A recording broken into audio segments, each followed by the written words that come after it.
ในเวลานั้นพระเยซูเจ้าทรงกล่าวกับพวกสาวกว่าบ่ต้องเชื่อว่าเฮามาเพื่อลบล้างพระธรรมบัญญัติหรือคำเทศสอนของพวกปาพสกเฮาบ่ได้มาเพื่อทำลายแต่มา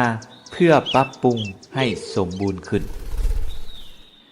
เฮากล่าวแก่พวกเจ้าเป็นความจริงว่าก่อนฟ้าและดินจะล่วงลับไปแม้นแต่อักษรตัวเดียวหรือจ้ำเดียวจะบ่สูญไปจากพระธรรมบัญญัติจนกว่าทุกสิ่งทุกอย่างจะสำเร็จดังนี้ถ้าผู้ใดจะละเมิดพระบัญญัติเพียงแต่ข้อน้อยๆทั้งสอนให้ผู้อื่นปฏิบัติตามจะถือว่าผู้นั้นเป็นผู้ต่ำต้อยที่สุดในอาณาจักรสวรรค์กงกันข้ามถ้าผู้ใดประพฤติตามพระบัญญัตินี้และสอนให้ผู้อื่นกระทำตามด้วยจะถือว่าผู้นั้นเป็นใหญ่ในอาณาจักรสวรรค์ด้วยว่าเฮาประกาศแก่พวกเจ้าว่าถ้าความชอบธรรมของพวกเจ้าบ่เลิศกว่าความชอบธรรมของพวกอาจารย์พระคัมภีร์และพวกฟาริเซลแล้วพวกเจ้าจะเข้าในอาณาจักรสวรรค์บ่ได้เลยพวกเจ้าได้เรียนรู้คำกล่าวมาแต่โบราณว่าอย่าฆ่าคนถ้าผู้ใดฆ่าคนผู้นั้นจะถูกศาลตัดสินส่วนเฮากล่าวแก่พวกเจ้าว่าผู้ใดผิดเถียงกับพี่น้องของตนจะถูกศาลตัดสินแต่ผู้ใดเว้าใส่พี่น้องว่าอ้ายโง่จะถูกศาลสูงตัดสินและถ้าผู้ใดด่าพี่น้องว่าผีบ้าผู้นั้นจะถูกโทษในไฟนรกดังนั้นเวลาเจ้านำเอาเครื่องบูชาไปถวายต่อหน้าพระแทนและเวลานั้นเจ้าคิดสวดได้ว่าพี่น้องของเจ้ามีข้อบาดหมางเจ้าอยู่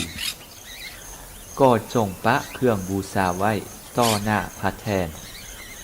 และให้ไปคืนดีกันกับพี่น้องของเจ้าเสียก่อนแล้วจึงกลับคืนมาถวายเครื่องบูชาของเจ้า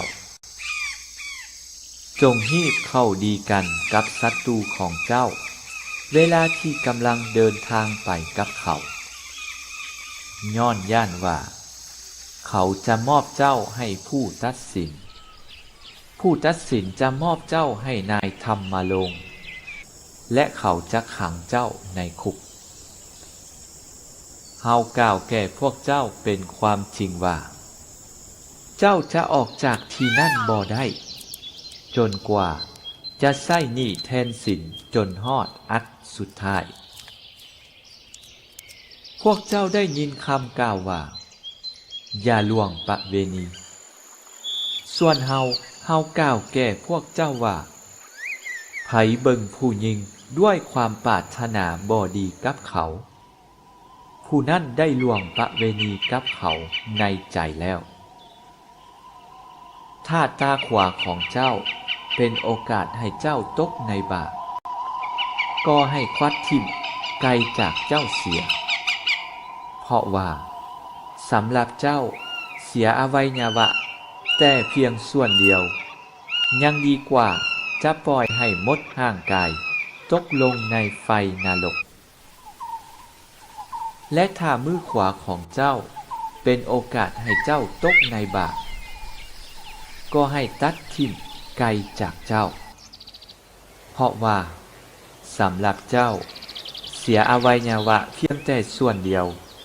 ยังดีกว่าเสียมดห่างกายในไฟนรกมีคำกล่าวไว้แห่งหนึ่งว่าผู้ใดยาห้างกับภรรยาของตนผู้นั้นต้องมอบใบยาห้างให้เขาส่วนเฮาบอกพวกเจ้าว่า ผู้ใดอย่าห้างกับภรรยาเว้นไว้แต่การลิ้นสู้ ผู้นั้นเป็นต้นเหตุให้เขาผิดประเวณี และผู้ใดหับเอาหญิงที่สามีปะมาเป็นภรรยา ผู้นั้นก็ผิดประเวณี พวกเจ้ายังได้ยินคำกล่าวแต่โบราณอีกว่า อย่าละเมิดคำสาบานแต่ต้องปฏิบัติตามที่ได้บะบนไว้ต่อพระองค์เจ้า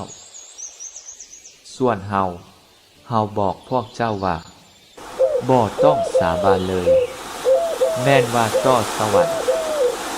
ย้อนว่าแม่นพระบัลลังก์ของพระเป็นเจ้า แม่นว่าต่อแผ่นดินย้อนว่าแม่นที่ห้องพระบาทพระองค์ แม่นว่าต่อนครเยรูซาเล็มย้อนว่าแม่นนครของมหากษัตริย์ อย่าสาบานต่อหัวของเจ้าด้วยย้อนว่าเจ้าบ่สามารถเปลี่ยนเส้นผมแม่นแต่เส้นเดียวให้ขาวหรือดำได้ พวกเจ้าต้องกล่าวซื่อๆว่าถ้าแม่นก็ให้ว่าแม่น ถ้าบ่แม่นก็ให้ว่าบ่แม่น ถ้าเว้าเกินไปก็แม่นมาแต่ผีสัวให้